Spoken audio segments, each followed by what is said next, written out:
Hello, everybody, and welcome to episode 16 of Shanalytics. I'm here with Vincent today. He's another All 49ers SI writer. He does a lot of 49ers content, actually. You should go make sure you check him out if you haven't already. You can find his @ on Twitter right there, and then you can find all of his links in the description below. For everybody, if you haven't subscribed to my channel already, make sure you subscribe to my YouTube channel. If you're watching on Twitter, jump over to YouTube. I'll bring up your comments so we can get talking and do just more beyond these topics. Real quick, I got to say hi to my guy, Korean 49er. Hey, Ekim, or Korean 49er, we're going to have to do a stream together at some point with how much you're commenting on my videos and how great the talk is in the Discord. But first, Vincent, how you doing, man? I mean, this is kind of a dead part of the off season. I was talking to you earlier. You got your Italy flag in the background. You got to be excited for the Euros tomorrow. Oh yeah. So, hey, what do you got going on in your life besides the Euros? Nothing much, man. First off, thank you for having me on. I had you on a few weeks ago on my Twitter, and we had a good time. So I appreciate you inviting me back. Clearly, I did something right to get the invite back. So thank you, man. Yeah. In terms of Niners stuff, offseason has been kind of dead, kind of all part of it too. Kind of just feels like it was just all the excitement of like what happened in March, making the trade and knowing that situation's kind of over. Now it's kind of just more focused on what the quarterback battle is going to be and how that's going to be played out. But I mean, other than that, you know, it's still, for Ben's subscribers and that don't know, I'm a student at Gonzaga University in Spokane. If you don't know what Gonzaga is, it's just the really good basketball team that lost in the championship. A pretty good basketball team. They're all right. Not a really good basketball team. That would be over. Yeah. So we're doing still some stuff over the summer here. Then I got an internship somewhere else too. So that's what I've been up to. Yeah, and you've been running the student newspaper over at Gonzaga. So if anyone is a Gonzaga fan, they should absolutely be checking that out. And just for everybody, go check out my latest poll on Twitter really quick. I just want to see where 49ers fans are at with the whole Jimmy Garoppolo, Trey Lance thing, who they want to start week 1. And, hey, Eugene saw the title of our show. He's saying Trey Lance is a QB for any decade in the history of the NFL. So why don't we get into our first topic then, Vincent? Let's just talk about the elephant in the room, the thing that 49ers fans have been wondering all offseason. Do you think Trey Lance was the best option for the 49ers to go with? Ultimately, at the end of the day, whoever Kyle Shanahan wanted to pick as his quarterback is the best option for the 49ers. And it seems to be that it is Trey Lance. I personally, I'm not gonna lie. I didn't think the pick was gonna be Trey Lance. I thought it was gonna be Justin Fields. I thought part of it was just because it just made sense, and part of it was just me kind of just fantasizing the levels that this offense could go in with Justin Fields at the quarterback. Like it would be next level. But looking back on the decision, I think it makes sense as to why Shanahan wanted and eventually picked Trey Lance. He's had a lot more reps under center as a college quarterback, which I think is really important in that transition heading into the NFL, especially working in this 49ers offense. And he has worked in his scheme, like the scheme that North Dakota State ran was very much similar to what the 49ers ran. In particular, I mean, you see it on Niner Twitter, just the like that fullback leak. You can just completely picture Juszczyk running that same route and Lance hitting that throw. So no, I think he was the best option for the team, ultimately, for the fact that it's the guy Kyle Shanahan wanted. I would have had a little bit more of a problem if it ended up being Mac Jones. because then you're kind of like you look Ooh. at the ceiling and the potential of both Fields and Lance. Then you Well, look at Jones. I was Yeah, just going to say, I don't even think it's about. I mean, I think you're right in that if the 49ers had picked Mac Jones at 3, yeah, that would have been a disaster. That's what Swan Song is saying right now. But I yeah. will say, if the 49ers were going to pick Mac Jones at 12, Vincent, I don't think 49ers fans would be that pissed right now. In fact, I think they might be No, actually pretty happy yeah. with what No, they're I doing. don't. I don't think so either. I think.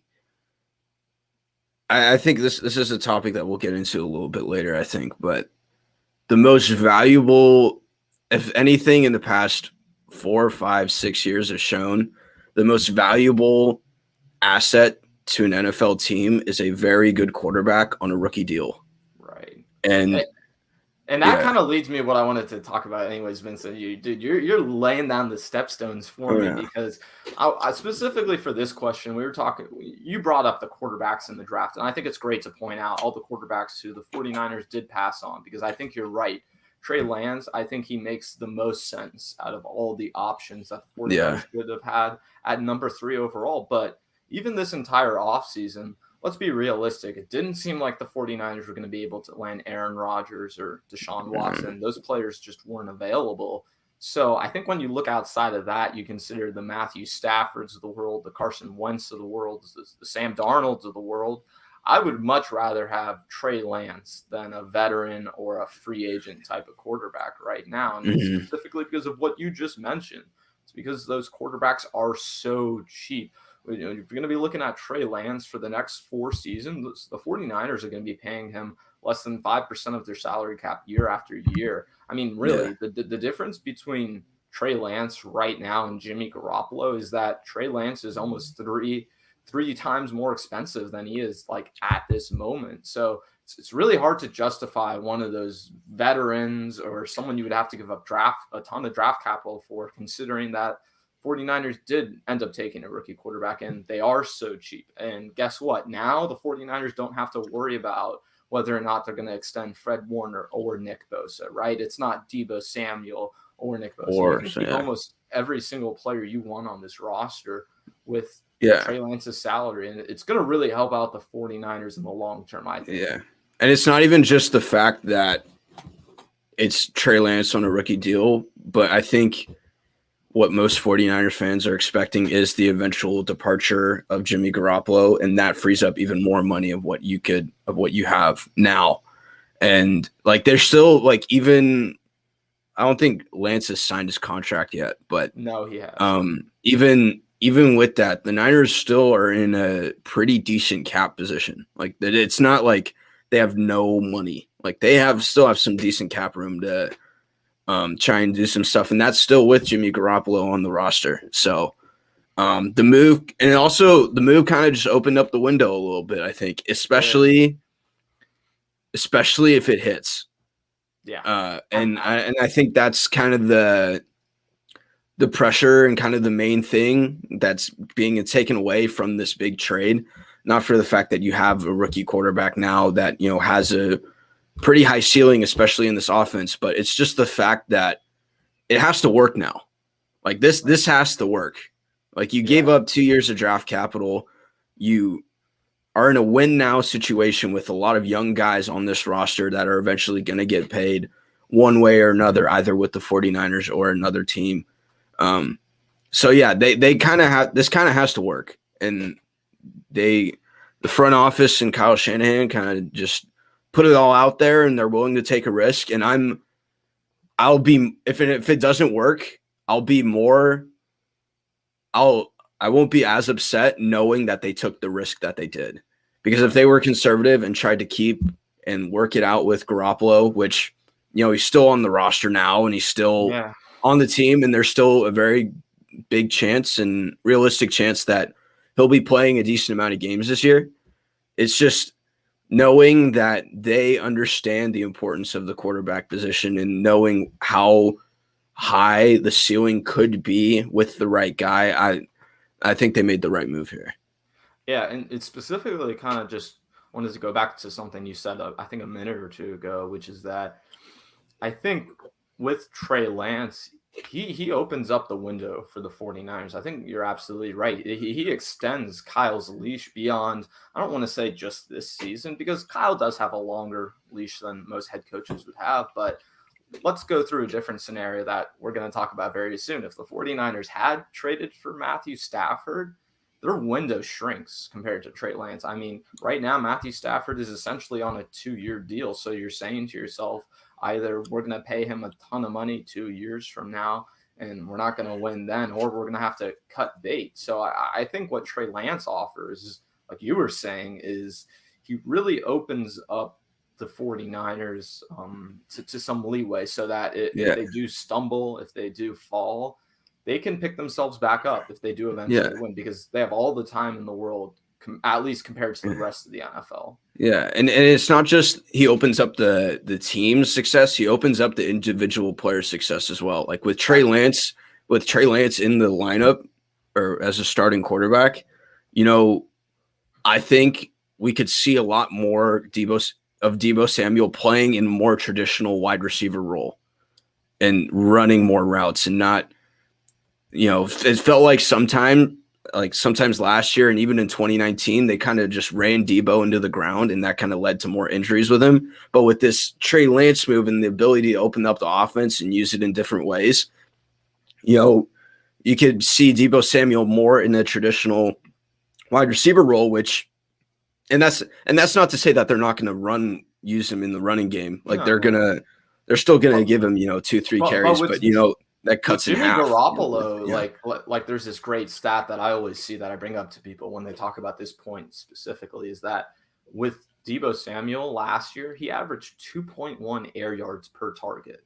That's insanely low. I think the next highest is like Juju Smith-Schuster at 5.5 yards. So, I mean, it's going to definitely open up things for Deebo Samuel in terms of him being utilized as a more true wide receiver. But and even Ayuk too. That's what I was about to say, Vincent. Ayuk, I mean, literally, I went over the field. Vincent. I mean, there were 3 catches Ayuk had last season over 20 yards. That's insane. Yeah. That's not going to happen next season. That can't happen next season. And listen, I'm going to talk about Ayuk more later, but I'm really excited to see him within this offense, especially with Trey Lance, because I think, the threat, like we always talk about with Trey Lance, that 11-on-11 football that he offers, it is really great, and it is going to make a difference. But now that you have a player who's actually willing to throw you the ball down the field, take bigger risks, and give Ayuk more of an opportunity to show off the skill set that he just hasn't been able to show off yet with the 49ers, I think Ayuk is going to flourish in this new offense with Trey Lance. Yeah. No, I'm with you there. Yeah, so I do want to touch on one smaller topic before we get into the rest of what we were talking about. We'll talk about Matthew Stafford next, but there was a player this week who did request a trade from the Patriots. He's a wide receiver the 49ers apparently were interested in and would have taken if Deebo Samuel were not there. So, Vincent, do you think the 49ers should try to trade for N'Keal Harry? If it's for the wider, I don't know. Honestly, it's because Jason Aponte tweeted the other day, and like they found Brandon Ayuk by when they were looking at N'Keal Harry. So it seems that there is some interest there, and I think it's safe to say, even with Harry on the roster, Deebo or Ayuk and Deebo will be wide receiver 1 and 2 respectively. No, and so if you're trading him for your wide receiver 3 and you're not, like, I think they said there was a report that said it was like going to be like roughly for around like a 6th round pick. Maybe. I think if it's for a 6th or lower, then yeah. I mean, I'll take a waiver on it, but is N'Keal Harry going to be, and maybe because of the different circumstances that he's in, maybe that'll change, but is N'Keal Harry going to be a difference maker at wide receiver 3 than if one of these other guys are going to because the wide receiver 3 competition is very big, and it's a very important battle too. Like you're looking at, if Jalen Hurd is healthy, Right. I think he could be a front runner. Mohamed Sanu as that vet, Richie Jawan James Jennings, Jr., Jawan Jennings, Austin Travis Watkins, Benjamin. Travis I mean, Benjamin, Trent Sherfield. They just picked up. Like the thing about the 49ers wide receiver room is I wouldn't call it, the biggest collection of talent in the world, but I mean it is a very crowded wide receiver room when you look up and down the roster. And let me just pitch you this on N'Keal Harry, Vincent. So I think you're kind of right on what you've been hitting on earlier, which is that it's not going to take much for the 49ers to actually acquire N'Keal Harry. It would be something like a 6th or a 7th round pick. And right now, the reporting around him seems to be that it's actually more likely that the Patriots are just going to straight up cut him and send him to waivers. Yeah. So if I'm the 49ers, I don't think they'll be able to get him off waivers. I think there are too many teams in front of them who would try and grab a former first-round pick like that. So listen, if the trade is for a conditional 6th or a 7th round pick that, and N'Keal Harry has to make the team in order for the Patriots to get that pick, hell yeah, I'm into that because right now it seems like that's the best the Patriots would even get right now. So I guess that's sort of my pitch on that. Yeah. Yeah. And I think it's kind of just like, it's not going to hurt them if he's on the team, and it's not going to hurt them if he's not on the team, right? And I think he would win that wide receiver 3 battle if he were to be on the roster. I think I would give him the edge over Jalen Hurd just because Jalen Hurd has been on the team for 2 years and hasn't played a snap for 2 years. Although I think Jalen Hurd coming out, like looking at the context of where he is, I think he would have been more successful than N'Keal Harry if he had been playing the past 2 years. But that's just, you just don't know if he's going to be playing, especially with, back injuries are super serious. So absolutely. And there was another New England player today who was up in the news, and someone in our comments just brought it up. Stephon Gilmore wants a new contract with the Patriots. So if we're saying no to Harry, do you think the 49ers should be interested in Stephon Gilmore right now? Or is that someone you'd be too worried about because of the injury concern and because of how much you would have to give up for him? I would rather them try and make an effort to trade for Gilmore than N'Keal Harry. Gilmore, we know when he, outside of the health concerns, he is one of the best corners in the league. Absolutely. And with Verrett only signing a 1-year deal, Mosley on a 2-year deal, they drafted Ambry Thomas. K'Wan Williams is on a 1-year deal. Adding that extra DB help will always, is always going to help your team, especially for this team having a rookie defensive coordinator in D'Amico Ryans. But yeah, Verrett on one side. Yeah. I mean, Jason Verrett's, listen, with his injuries alone, the 49ers should be interested in trying to acquire another cornerback, in my opinion. I think it's to me, it's a little risky what the 49ers are doing with the position. And look, I understand for all the people out there, I know that the 49ers don't necessarily want to invest in cornerback as much as other positions, but I think with the way the NFL is going, you'd be kind of insane to me to have the position the 49ers do, which is that, to me, I think the cornerback is the least valuable position on the defense for this team. Mm-hmm. So I just think that's an issue this team has to address going forward. And Korean 49er brought this up again. J.C. Jackson. I think he's a name I'd be super interested in. And not that he's better than Stephon Gilmore, but I don't want the 49ers to go and trade for another injured player who's past 30 already, who is not going to get any better from where they are now. So I guess, with the cornerback position specifically, if you're looking for a more long-term answer, I think J.C. Jackson would be a better option than Stephon Gilmore if you want to. You could even just sorry, there's a stupid fly that's been flying around all thing. My bad. See, it just freaking did it again. I'll watch out for technically, I know people may not be happy to hear this, but Richard Sherman is still a free agent. Oh man, So if you want to, and I still think he has value. I still think he could be a very big contributor to this defense, but that would be the cheaper option as to comparing to trading for one of these guys. That is true. Unless he is asking for a lot of money, then you don't really look at that. But no, it's not.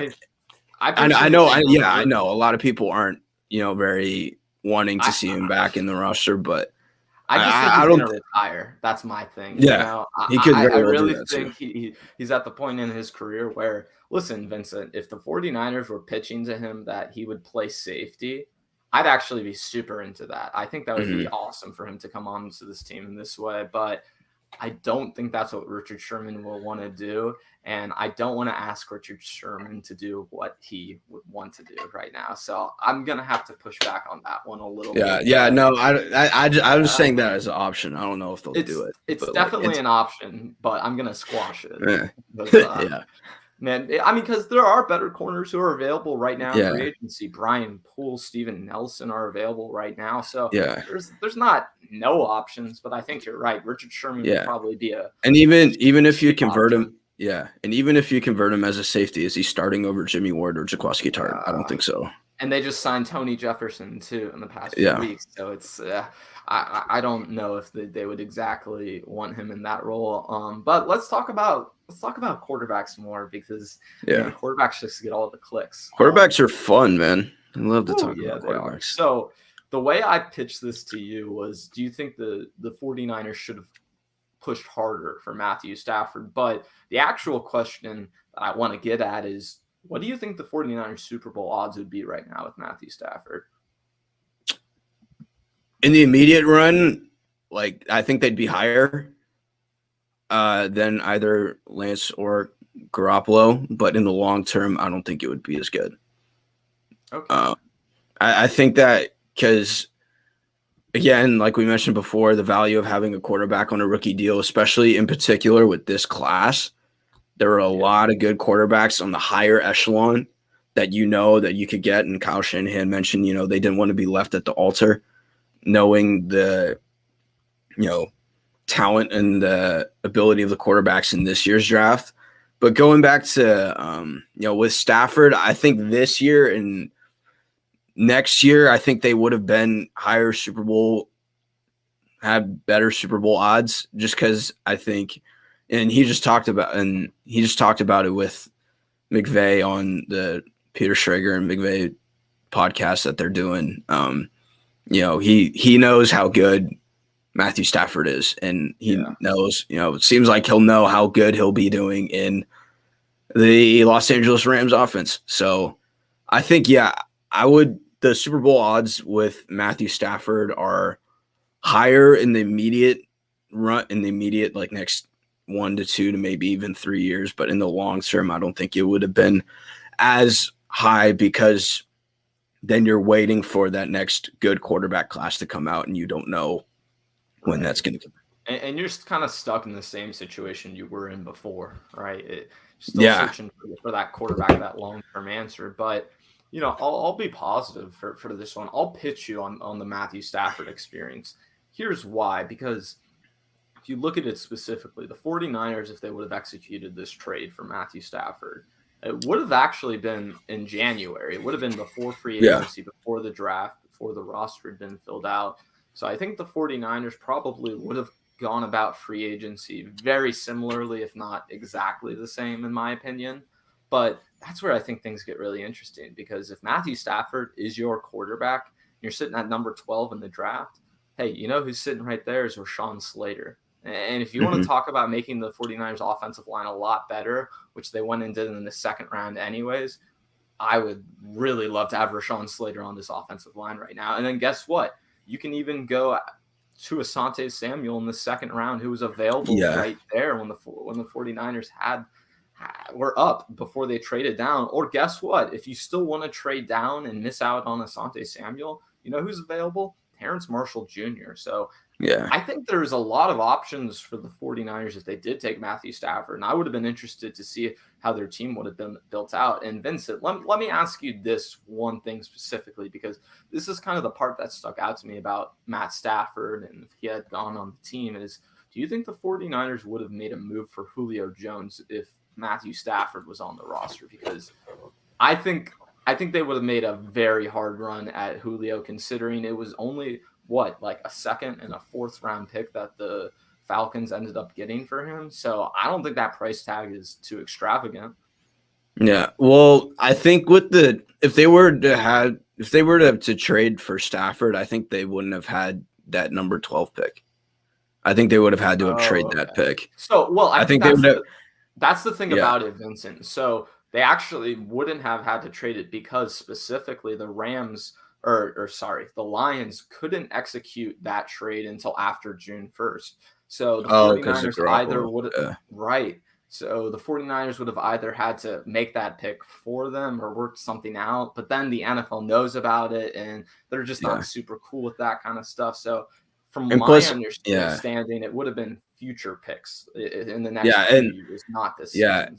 Yeah, and plus, clearly there was an understanding of the league that Matthew Stafford on the 49ers would have been very dangerous for a lot of teams. So that's why the Rams – that's why I feel like the Rams stepped in.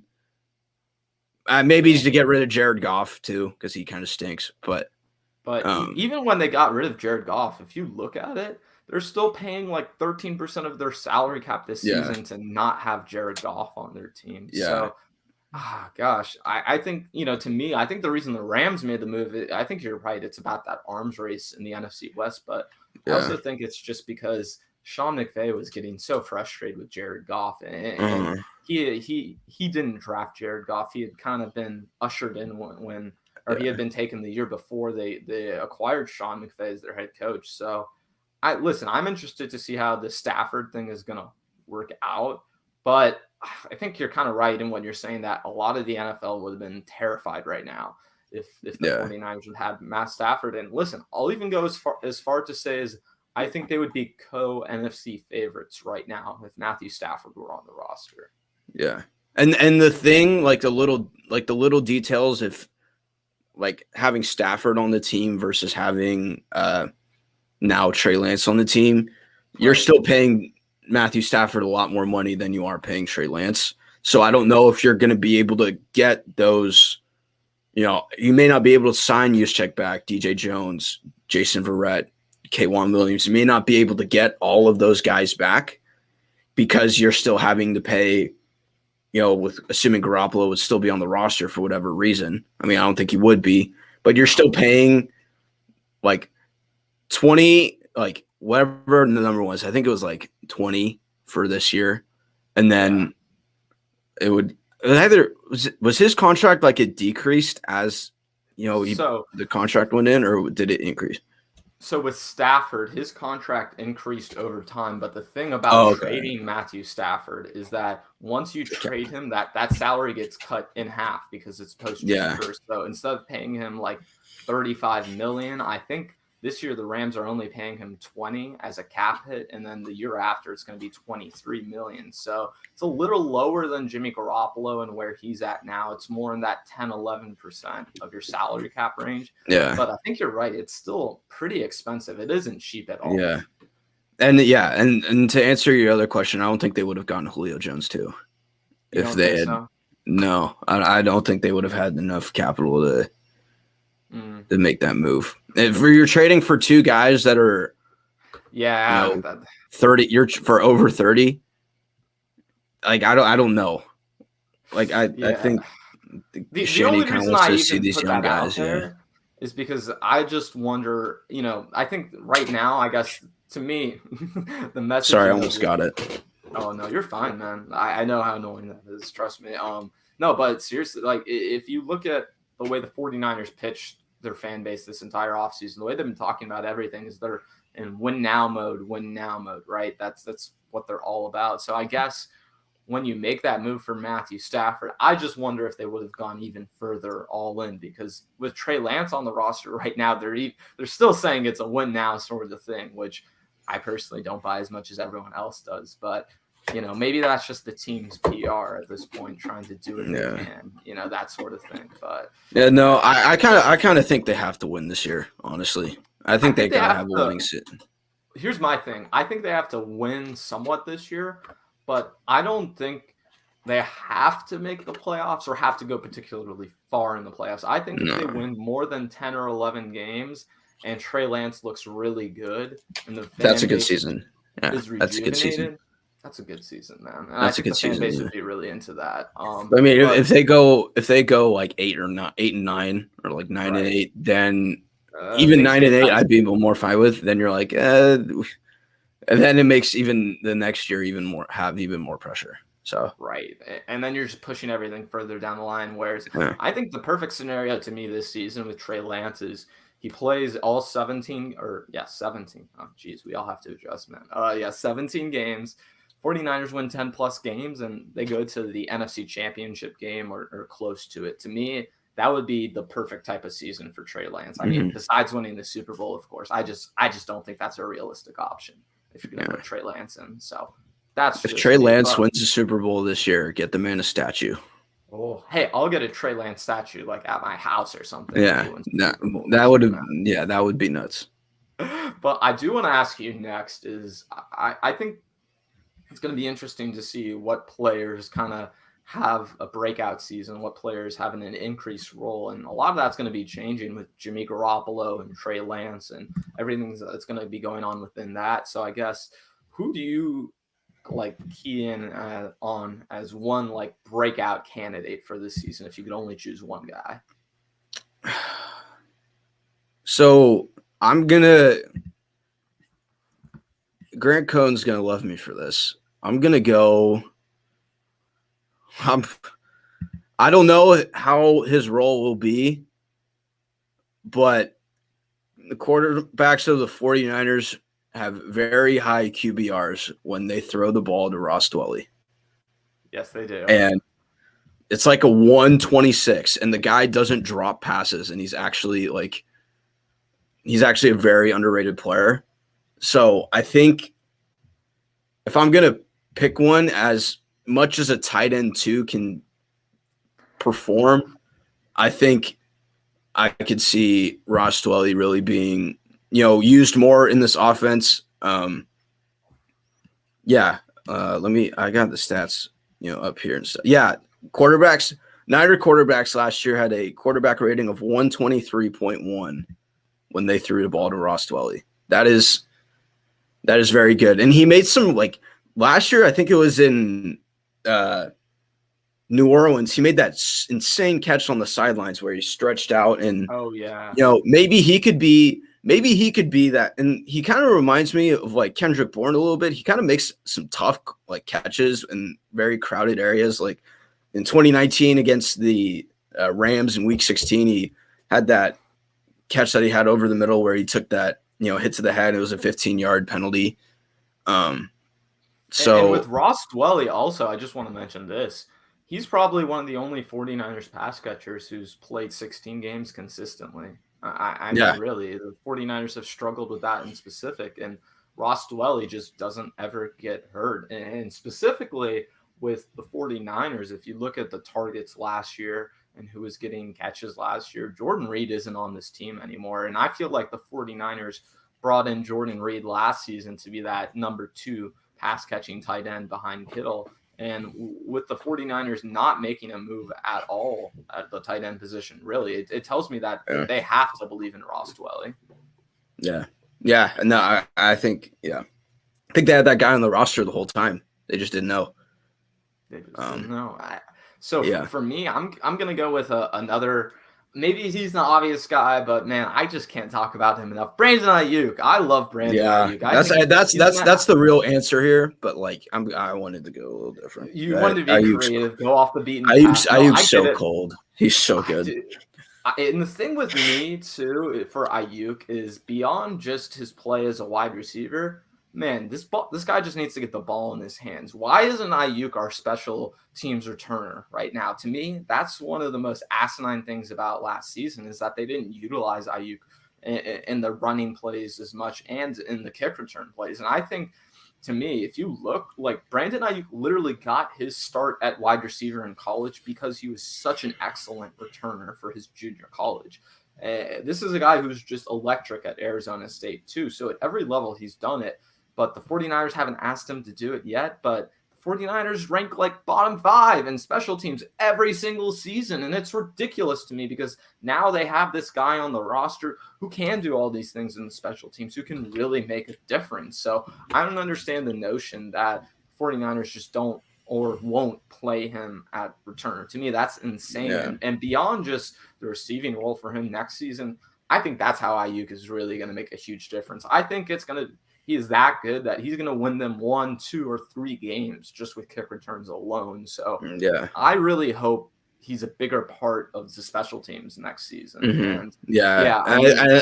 I think the main thing was I think they want to try and protect him and make sure that he doesn't get hurt.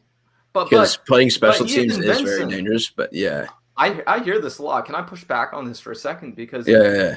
The NFL has changed all their rules now to make special teams so much safer. In fact, I think it might be safer than being an intermediate route runner in the NFL right now, having to take those hits over the middle. So I just, when I watch the 49ers special teams, like Korean 49ers pointing out, it is just so frustrating to watch Trent Taylor take fair catch after fair catch, or let the ball roll behind him, or even when he does get the ball, guess what, Vincent?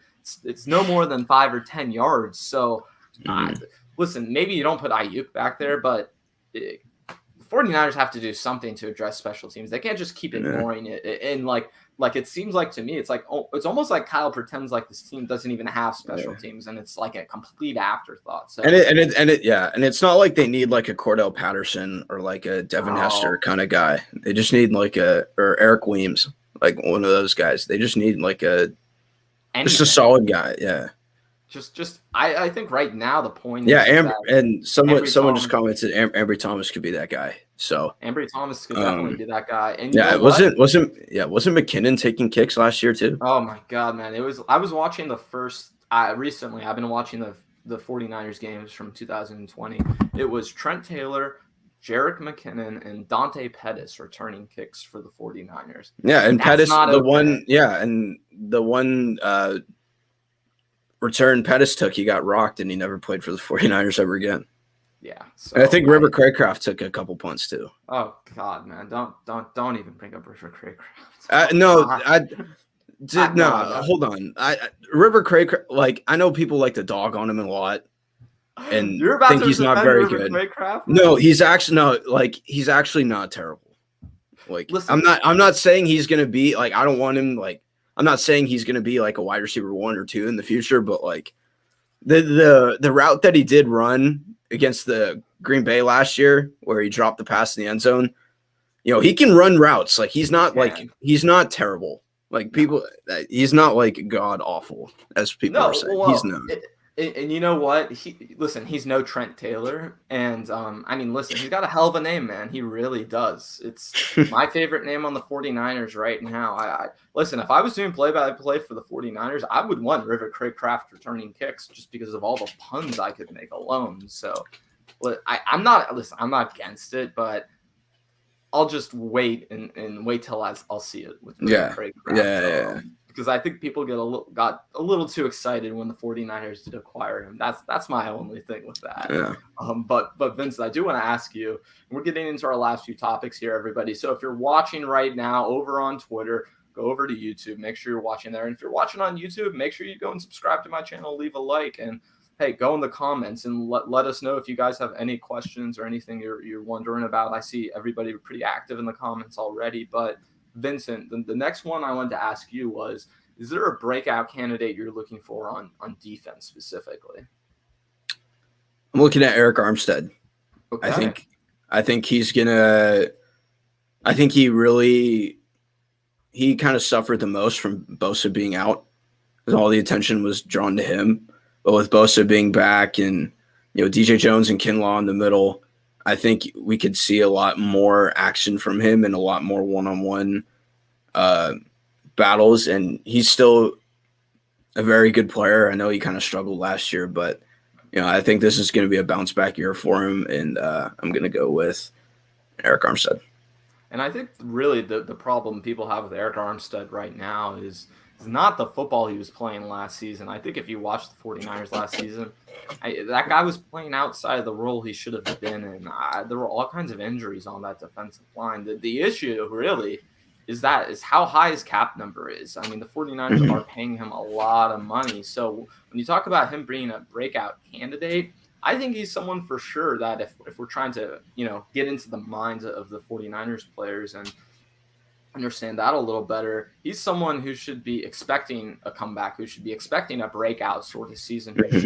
He doesn't have to rack up 13.5 sacks like he did way back in 2019, but he needs to be a difference maker on this defensive line and more than just a big body. And he comes right. I mean, Armstead's contract is terrible, but you can't blame the player for getting all that money he's getting. So I think once we see the 49ers have that, I really like the 49ers defensive line depth this season specifically. I think with guys like Zach Kerr, Javon Kinlaw, Kevin Givens, DJ Jones, I think the 49ers have like 7 or 8 legit defensive linemen who are all going to be playing some sort of significant role this season. Arden Key, they got Ebicom.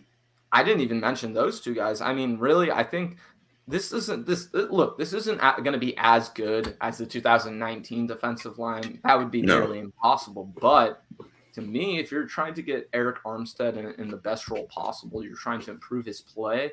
This is a great way to do it, having all this depth and all these guys who offer all these different skill sets around him who I think can complement him in different types of ways. And I think when you were hitting on and what most people talk about with Armstead is right, is that he was playing out of the role he should have been in, and it really hurt him. And I think he lost a lot of confidence. And I'm going to be interested to see once Nick Bosa is back, once his defensive line is healthy, once D'Amico Ryans finally gets a grip on that defense. I'll be really interested to see how things turn out there. But I'm going to go with a guy I don't think people are maybe expecting me to say, and it's maybe breakout isn't the right word for it, but screw it, Vincent. I'm just going to go for it. It's got to be Jason Verrett. I'll tell you why. I think this is the first time in his career he's really been fully healthy. If you look at him this offseason, all the talk around Jason Verrett seems to be that he's finally playing through camp for the first time and OTAs for the first time in his career. Whereas every other season, he hasn't had a clean camp or something has happened or a little injury. I mean, I believe, and Grant, I'm sure would know this specifically, but he played every time, or he practiced every time he was available for the 49ers. It's not like he was just sitting over on the sideline being an extra coach. So I think Jason Verrett, to me, not only is he fully healthy, but he's as motivated as ever to have a really great season because he is on a 1-year contract. And guess what? If he plays well enough, the 49ers are going to sign him to a multi-year, not huge money deal, but a good chunk of change for a guy like Jason Verrett, who's been injured his entire career. So to me, it's the mix of a couple things. It's the mix of the role is going to be there for him. I think he's going to be healthier than he's ever been. And this guy's got to be motivated. I mean, really motivated to go out and prove to people. Yeah. And I think, and I think he is by re-signing with the 49ers. Yeah. Because I think he could have very well just have maximized his value now and he would have gotten paid more. But I think he kind of knows and understands the business, especially in his position where he's been in with his injuries and everything. I think this is, I could very well see him as a breakout candidate as well. Yeah, and I think the thing is, too, is the 49ers are going to have to rely on Jason Verrett even more this season, I think, than prior seasons because their defense is going to be changing. They're going to be playing more man coverage, in my opinion. And I think when they do change things with their defensive line, when they change how they use pressure in this defense, it's going to put more pressure on those cornerbacks to cover really, really well. And like we saw with Jason Verrett against DeAndre Hopkins, this is a guy who can be a lockdown sort of dude. So I think, like I said, it's the mix of all the right ingredients for a guy to have a real breakout season, considering where Jason Verrett's been in his career. Mm-hmm. Yep. So kind of what I wanted to go with that. But Vincent, we're getting on into our last two questions here. Again, everybody subscribe if you haven't already. Go check out all of Vincent's stuff. Follow him on Twitter if you haven't. Vincent, this is kind of our last weird topic. So what were your thoughts on Kyle kind of in this big interview with Sean McVay that we've been talking all about? He kind of said one nugget that I thought was interesting, which is that 49ers going into the interviews weren't really his first choice, considering where the roster was at, considering that he didn't think he would get the power that he wanted in the organization, and that he didn't want to. He said basically that he had watched his dad go throughout this process, right? He'd watched his dad get offers and turn them down because it wasn't the right situation yet, because he couldn't have that control that he wanted over the roster. But it seems like everything seemed to work out to where Kyle did get what he wanted from the 49ers. So what were your thoughts on that comment from Kyle? I mean, I don't blame him for not so the teams that hired the teams that hired head coaches that year, along with the 49ers, were the Bills, the Broncos, the Jaguars, the Chargers, and the Rams. Right. And looking at each of those teams in the season before, Bills were 7-9. The Broncos were 9-7, and the year before they won the Super Bowl. Jacksonville was 3-13. Yeah. The Chargers were 5-11, and the Rams were 4-12. And the Niners were 2-14, with by far the worst roster out of any of those teams. Like, I'm a fan, and I love the 49ers. That roster that year in that 2017 team was not good. No. At all. And that's what part of what Kyle kind of said, like when he got hired, is like, we need to change a lot. This team is not good.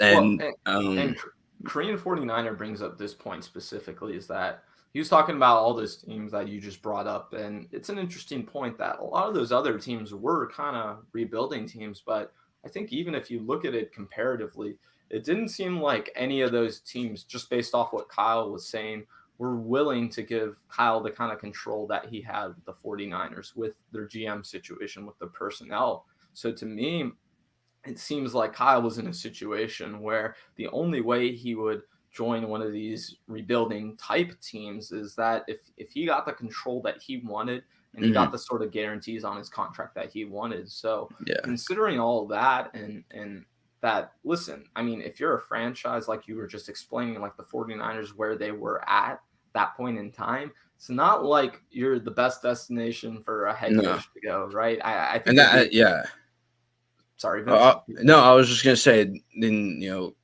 makes a good point here. They were all rebuilding teams. The Niners were just a bad team. Right. They weren't really rebuilding. They just weren't good.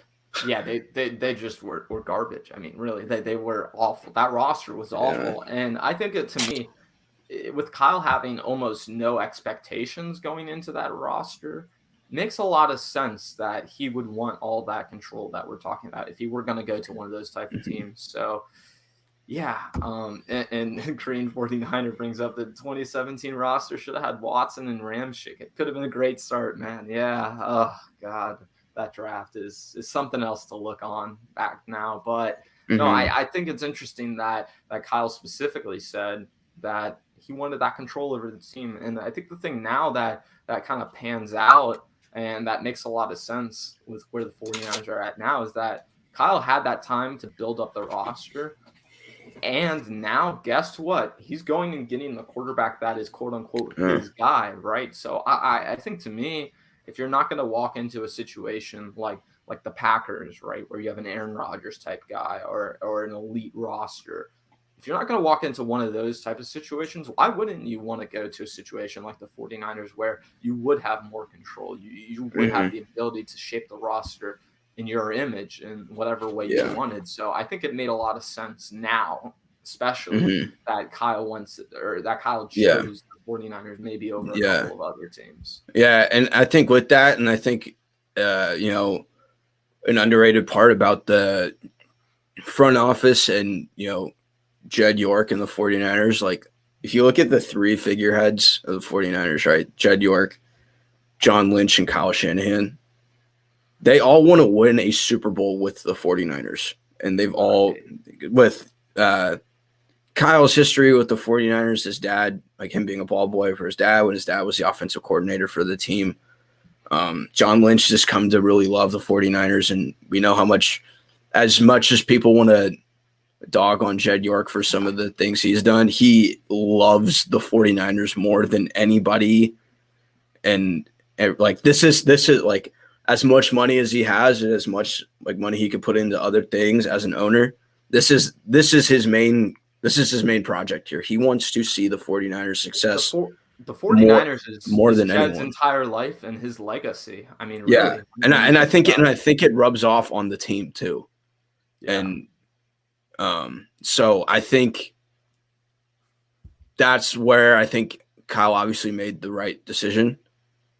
And we obviously hope as fans, and honestly the league too. I think the league is a lot better when the 49ers are winning. Oh, absolutely. I'm not just saying that because I'm a fan of the team. I just think the history behind the 49ers, knowing I absolutely agree with that. How much better, look how much better, how much, I don't know the numbers, but I feel like a lot more people watch the 49ers. Obviously, like a lot more NFL viewership is higher when the 49ers are good. Right.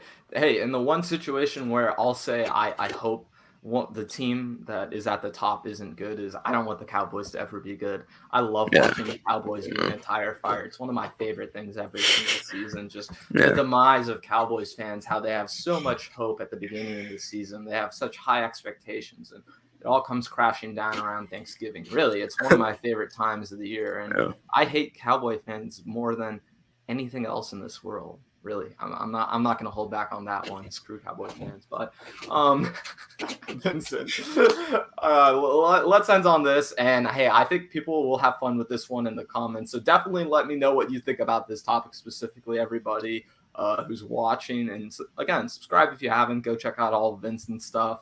Vincent, do you think Jimmy is the right bridge quarterback for the 49ers? Yeah, I think so. Because we know it's a repeating record, right? It's a broken record, right? When he plays, when he's healthy, when he plays average to above average, they win games. Right. And like I mentioned before, in my opinion, they need to win games this year and next year. And so with that, I think Jimmy's familiarity with the offense and as much as it may or may not matter, he did back up Tom Brady for a decent amount of time. And that could definitely, even though the play may not be replicated, like Jimmy Garoppolo has been a very good professional in showing Trey Lance the ropes of the NFL. So I think, and I understand the money thing, and I get all that. Right. And listen, I'll talk about the money thing in a second, but I listen, Vincent, I wanted to say no on this topic. I really did. Yeah. I'm not a big Jimmy Garoppolo fan. I don't think that's a secret to anybody who watches me regularly. But what I will say about the 49ers hanging on to Jimmy and going through this experience the way they are is that this team really does believe in Jimmy Garoppolo. The players around Jimmy Garoppolo in the organization, I think they can win with him and have gone to battle with him. So to me, it makes the most sense in the way that if Lance has to win the job over from Jimmy to prove his worth to the team. So when I think about the situation that way, the psychological way, or the way everything is going to go down, I think it makes a lot of sense in the emotional sort of way, in the way that this is going to work out for all the guys around Trey Lance to really believe in him and to buy into him more than just, oh, this is a guy we just drafted because we needed to draft a quarterback. With Jimmy Garoppolo on the roster, he's going to show out. And if he does start, he's going to beat out Jimmy Garoppolo. And that's kind of where, people, if you do want to say no on this topic, and if you do want to say the 49ers should have had a different bridge quarterback, let's talk about two options specifically. Let's talk about Andy Dalton and Ryan Fitzpatrick. For money-wise and for play-wise and for where the 49ers are at with Trey Lance, that to me makes the most sense. But then again, like I said, if you bring in a guy like Andy Dalton and Trey Lance just wins the job right out the gate from him, why'd you bring him in? What are you proving to the players around Trey Lance? Yeah. I mean, would they buy in eventually? Would he be the best guy for the job? Yes. But would the players buy in even more if he beats out Jimmy Garoppolo? Hell yes. So that's kind of where I landed on this, Vincent. So what do you think about them potentially going, like if they had gone with an Andy Dalton, Ryan Fitzpatrick type, and they are much cheaper than Jimmy Garoppolo? I'm not saying it wouldn't have worked out, but to me, it makes a lot of sense to have Jimmy Garoppolo there so that Trey Lance can take over. Yeah. And I think that's I'm with you there. And I think the point, like the main point here is just like, just because you're a bridge quarterback doesn't mean that you're playing. Right. Like, and if I were the team, I know it's July 9th. The season doesn't start for 2 months. If I were the team, I would start Trey week 1. I think you put all this. I think you put the investment in, and especially if he's better than Garoppolo in camp, and that he's better. What's the point of waiting? What's the difference in waiting him like 3, 4, 5, 6 weeks when you can just start him week 1 and have him go through his growing pains earlier rather than later? Absolutely. And I see people bringing this up in the comments. And listen, this is the biggest obstacle with Jimmy is that everything would be fine if we knew Jimmy Garoppolo could play every single game the 49ers wanted him to. The problem with that is that we know that's not the case with Jimmy. Jimmy will get hurt one way or the other. He always does. I mean, people pretend like, oh, it's just something here or something there with Jimmy, but I'm sorry. Jimmy had a high right ankle sprain. He had an AC joint injury, and he had a torn ACL. Those are the 3 main injuries from Jimmy's career that have kept him out from playing. And he had a shoulder injury too, yeah.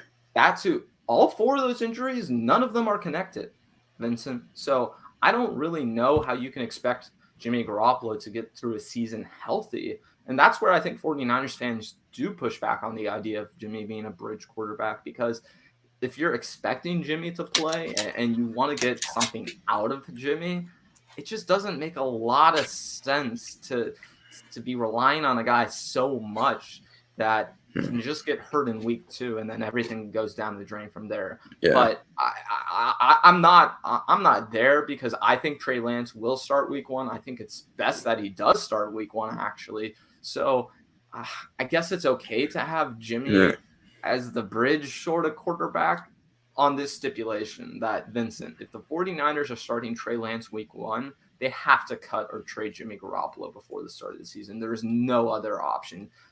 Listen, they could try and restructure him. I guess that would be fine. But with Jimmy being paid how much he is right now, 49ers can't win a Super Bowl that way. So, I just saw him go by your face. It's still been here the whole hour. I'll get him. Man, I'm sorry. That must have been torture. It's all good. Driving me nuts, but it's all good.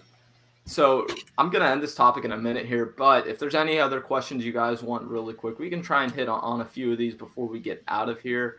But I guess I land on this topic with this, is that I think I would have liked to see the 49ers sign in Andy Dalton with the idea that Trey Lance is probably the starter, right? And in any case, worst case scenario, Andy Dalton plays 5 to 6 games, and then Trey Lance comes in and starts, right? Yeah. But 49ers don't know yet whether or not That's Trey is exactly my ready. point. Yeah, That's the that's my problem point. with all this. So you can't just cut bait with Jimmy Garoppolo just because you want to. I think the timing is more important than anything else. So, and Tommy brought up this point, dude. Listen, Tommy, it's not about trading or whatever. If Trey Lance is starting week 1, you get Jimmy Garoppolo off the books any way you can. I don't care if you have to cut him. I would straight up cut Jimmy Garoppolo with no reservations if Trey Lance is starting week 1. Yeah, I'm gonna disagree with you on that. I just don't. They're in a situation like where they can like. Who's the main guy that they really need to sign? It's Fred Warner, right? Right. That's the main guy. Like, and they can get. There's ways they can extend him and give him money that he wants while keeping Garoppolo on the roster. So I don't think it. And I get it. It's just the optics of having a $27 million backup quarterback is definitely frightening. But if he's not starting week 1 and you're winning games, I just don't think it like, and what move could they make at the trade deadline about a player that's going to like really like tilt the edge up? Like, and like how much of a difference will it be? Like Emmanuel Sanders wasn't getting paid a lot when they traded for him. Right. Right. But here's my thing, Vincent. I don't want them. So I don't. And it's want money them, too. Swan song. Good point. Yeah, it's money. No, but I don't want them to just go out and sign a bunch of players if they cut Jimmy Garoppolo. That's not my plan. And yeah, guess what? Swan Song brought this up. If you cut Jimmy Garoppolo before week 1 and you don't spend that money, and the 49ers right now the 49ers, I'll walk through this scenario for everybody because I've spent so much time trying to figure this out. The 49ers have about $10 million in free cap space right at this moment. That's considering the fact that they haven't signed Trey Lance or Trey Sermon yet. So if you add $25 million on top of that, that's $35 million. What the 49ers can do is if they don't spend any of that money right now, if they don't spend it during this season, once they get to week 18 after the regular season, they can inform the NFL of how much money they spent and then roll over that $35 million onto 2022 salary cap. So if we're talking about extending players, making the 49ers the best team possible, I actually think cutting Jimmy isn't the worst situation because you can get that money in the future some way, somehow. To me, Vincent, the worst case scenario is that Trey Lance or Jimmy starts the first 2 weeks of the season. He gets hurt. 49ers have to pay Trey Lance, and then that's $27 million wasted that the 49ers could have used on that rollover cap. That's where I don't. The issue. Yeah, I don't think we disagree on them potentially getting rid of him. I think it's just the timing of it, right? Okay. I think if Trey Lance, if you know today that Trey Lance is going to start week 1, then I think you could, move on from him before the season starts. But if you're in training camp, I think if they are to move on from him, it's going to be before training camp. Okay. It's either going to be before training camp or after the season. Here's my thing though. If they are going to actually trade away Jimmy Garoppolo, Vincent, I feel like it's the Sam Bradford situation in my opinion, where if a starter gets hurt right before week 1 and the 49ers know that, guess what, Trey Lance is going to be our starter, then I think it would actually make a ton of sense to just cut Jimmy Garoppolo. As much as it hurts to say that out loud, it's just so tough financially to have Jimmy Garoppolo on the roster when you're not going to be using him, even if he's not hurt. So, I mean, I think you're right. I think it's just the timing of it. I think the timing of it is when you do it is because I think it's safe to say he won't be on the roster in the next 2 to 3 years because they made the trade. No.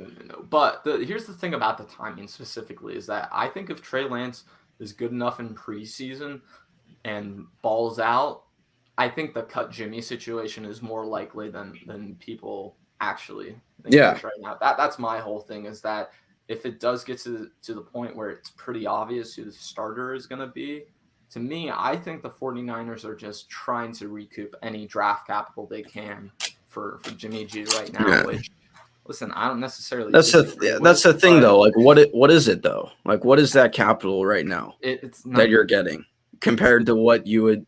Yeah, so that's why I and like the roster is pretty much mostly filled out. Like, what's the one need that they really need, right? Like a wide receiver 3, Yeah, right? maybe another edge rusher, maybe Maybe, another yeah. corner, Like, and you can get maybe, a vet, but and you can get a vet guy, like, right? Like, the yeah, most of the team is already filled out, so right. there's not really like a pressing need to have that money to get other guys. The main thing you would have that money for is, like you mentioned, the rollover to next Roller year suspension. or to extend Fred Warner. If you're Well, like, if they're in a so I situation where like we can't extend Fred Warner with the salary right, cap that we have, then you make that move. But right. if they're in no rush, it just doesn't seem like there seems to be a rush on either side. I think both are trying to get it done before training camp, which is, another month away. Right. I don't know how much it really, like, quote unquote, hurts them in any way. Yeah, and like I said, the rollover situation is the thing where I just get really excited because we're talking about the 49ers having to extend Fred Warner. They're going to have to extend Nick Bosa. And people brought this up, the salary cap is going way up in 2022. Yeah. To me, if you have $30 million extra on top of that with a year 2 Trey Lance, that's when you can actually build a Super Bowl contender. Yeah. To me, that's the situation I'm talking about is that if the 49ers play this right and they know when they want to start Trey Lance, they can do this the right way. They just have to make a decision on it, and they can't be so wishy-washy like they are right now. I think, listen, if internally the 49ers have made a decision like this already that, hey, we're going to cut or trade Jimmy before week 1 or before training camp or before the trade deadline, great. But if the 49ers are going to be, oh, Jimmy's still on the roster, oh, we can spend the money on Jimmy, it's just $27 million. And I love when Jed brings it up like that, like as if it's his money and he's just spending it. It's like, no, Jed, the salary cap exists for a reason. It's not just the money you're spending. The team can only spend so much. So that's, I think, just where things get a little tough with this whole discussion is that it's Mhm. I think I just don't want to have Jimmy Garoppolo on the roster for the entirety of the season. That's where I have the issue. And I think we're kind of in alignment on that.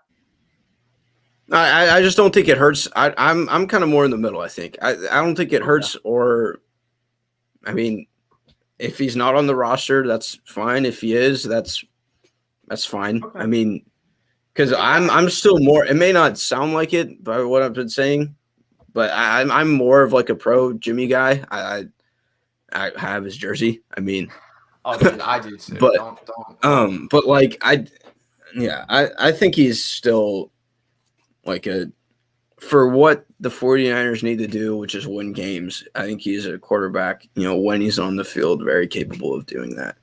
And yeah. And that and who does knows? make it hard to cut. Who knows what's going to happen? It really does. I mean, considering that the 49ers are going to be taking a huge risk with Trey Lance. So I think you're right that the timing does specifically matter. And I guess kind of where I've landed on this issue is that I have my own opinion about what they should do, but they just need to have a plan in place so that they and I think they do. Yeah. And I think they do. Okay. They're a very smart team, and they're a very smart organization. They are a very smart organization. Thanks for hanging around, everybody. I really appreciate Vincent coming in today, helping me out with the show. I've been off for a little bit. Next week, everybody, if you're watching right now, I got great stuff coming next week. Eric Crocker is going to be on the channel. Bay Area Baller is going to be on the channel. I got a few other things I'm setting up too, so be on the watch out for that. Subscribe if you haven't already. Go check out Vincent on Twitter if you haven't. I mean, seriously, he's got great stuff going on there.